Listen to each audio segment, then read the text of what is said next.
Each person has a mind, body, and a spirit. In fact, the mind, body, and the spirit are the same aspects of one thing.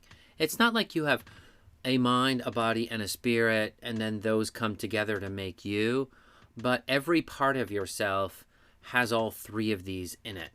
So whatever happens to your body happens to your mind, and whatever happens to your body and mind influence your belief about the world too, right? If you stub your toe, you might believe that, you should burn the door or something. I don't know. If you stub your toe, it might change your belief about walking more carefully, actually, is probably a better example. Whatever happens to your mind affects your body and spirit. Whatever happens to your body affects your mind and spirit. Whatever belief you adopt ends up affecting your body and mind. I mean, those should be pretty obvious when you think about it. It's also true that, I think I've said it in all different directions. Yeah, if you have an emotion, it definitely affects your body. So let's talk about emotions for just a second. That emotions are reactions to events, and they summarize your feelings and sensations.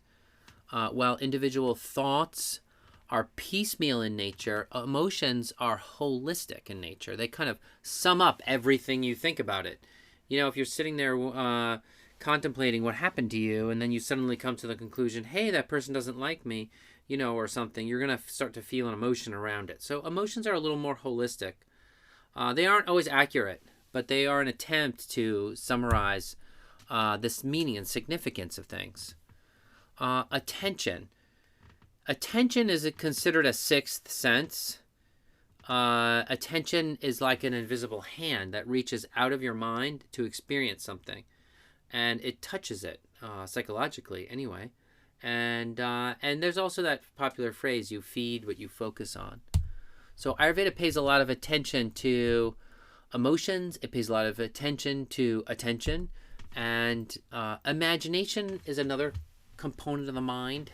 That's a tool to sense something that isn't physically present, right? Imagine Hawaii. Well, it's like you're there when you imagine it. And so your body has this incredible ability to imagine something that isn't there. I mean, I think we should all be in awe of that. And then here's another thing too, which I want to mention, is that your mind is hungry for experiences. And experiences nourish the mind. You feed your body food, you feed your mind experiences, and your mind is a very hungry organ. It wants to eat lots of experiences, right? It wants to know all of reality, and the hope is that if your mind knows everything, that you'll be prudent, right? That you'll efficiently direct your body towards its own benefit and make great decisions for yourself. So the job of the mind is to create a representation of reality that's actually corresponds to the way reality really is. And so all of that is based on information given by the sense organs. So you see how things are, but also you have to not just take a look at things on the surface, but the ultimate effect, the ultimate fruits, right, of how things really do work together. Not just your dreams and ideals and utopian, imagination, but the way things actually happen and the way things actually work so that you can efficiently make great decisions. So individual experiences create perspective, and hopefully that perspective is an accurate reflection of the truth. And you can speculate, where does truth come from? Well, it comes through the sense organs, it comes from deduction and inference, and Ayurveda also says that some truth is directly revealed spiritually. All right, let's talk just a little bit more about embodiment, awareness, the mind, through the koshas. Now, the koshas are really a spiritual thing. They're not really a part of Ayurveda, but they're a part of the Vedic spiritual tradition.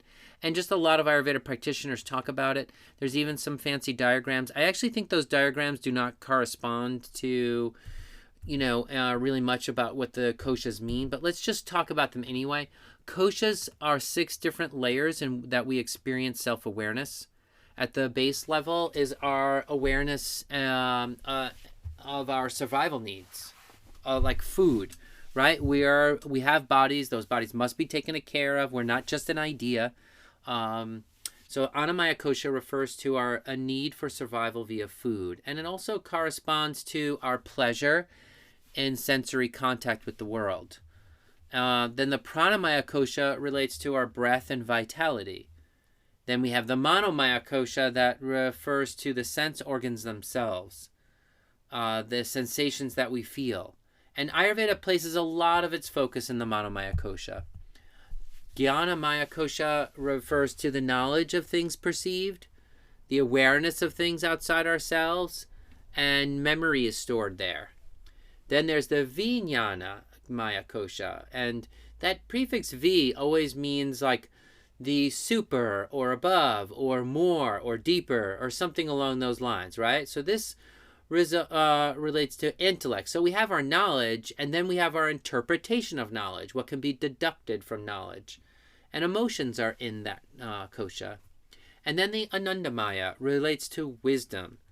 So, and contemplation.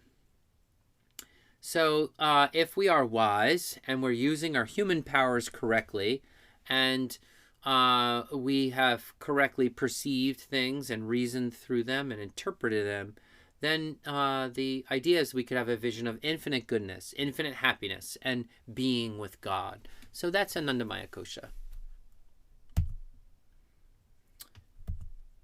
All right. What more about this can we say from Ayurveda? That individuals may neglect one or more kosha, and we should be on the lookout for that. A person in their head may not consider their survival needs. A person too much in their body may not contemplate God. So koshas touch upon our ability to use all of the faculties of our body, mind, and spiritual life to accomplish the best interest and good of the individual. All right, sense organs. Sense organs show us reality, right? Our knowledge of reality is limited to the sense organs, and so improving function of the senses is very important in Ayurveda. Each sense organ is associated with an action, by the way. This is interesting. That hearing is associated with communication and speech. Touch is associated with taking in or ingestion and grasping via hands. Your eyes are associated with mobility. Taste is associated with creativity, right? You create things according to your taste. If you were going to draw a painting, you would paint the painting that you actually like. So you procreate something that you like, and we express taste very profoundly in our sexual reproductive choices. Smell, it corresponds to elimination, right? If you poop, it has a smell. Hopefully that needs no further explanation.